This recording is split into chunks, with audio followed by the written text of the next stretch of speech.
16 मई 2008 नोएडा का एक posh flat. शुरुआत रात के सन्नाटे से होती है। सब कुछ शांत था सिवाय अंदर दबे एक खौफनाक राज के। सुबह का मंजर दिल दहलाने वाला था। घर के डेंटिस्ट कपल डॉक्टर तलवार ने देखा कि उनकी 13 साल की बेटी आरुषि अपने कमरे में खून से लथपथ डेड पड़ी है। गला कटा हुआ, बिस्तर पर खून फैला हुआ। उनका पहला शक नौकर हेमराज पर गया क्योंकि वो घर से गायब था। पुलिस को बुलाया गया लेकिन उन्होंने सब गड़बड़ कर दिया। लापरवाही के साथ जैसे तैसे जांच शुरू हुई और अगले ही दिन कहानी में एक भयानक ट्विस्ट आया। किसी की नजर उसी फ्लैट की छत पर गई। वहां उस नौकर हेमराज की लाश मिली जिस पर सभी को आरुषि के कत्ल का शक था। उसका भी गला रेता हुआ था। मतलब अब ये एक नहीं दोहरे कत्ल का केस बन गया जो देखते ही देखते पूरे देश में सुर्खियों में छा गया। मामला इतना उलझ गया कि लोकल पुलिस से हटकर जांच सीबीआई को सौंप दी गई। पब्लिक का गुस्सा 7वें आसमान पर था। सीबीआई ने अपनी थ्योरी बनाई।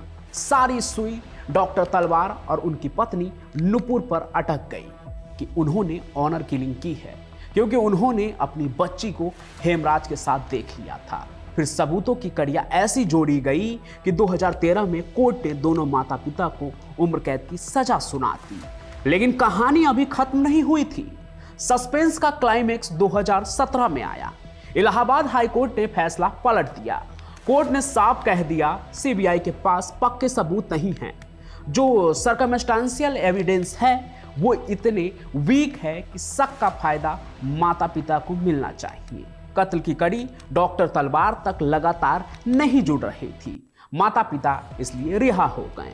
पर सवाल यह है कि अगर नौकर खुद ही मारा गया, माता पिता ने मारा नहीं, तो फिर वो कौन था जिसने बंद कमरे के अंदर आरुषि की हत्या की? हेमराज की पत्नी ने भी सुप्रीम कोर्ट में अर्जी लगाई। सीबीआई भी हार मानने को तैयार नहीं है। लेकिन आज तक इस डबल मिस्ट्री का कोई कसूरवार पकड़ा नहीं गया। दो जाने गई और कातिल आज भी खुलेआम घूम रहा है। यह रहस्य आज भी नोएडा के उस बंद फ्लैट की दीवारों में दफन है।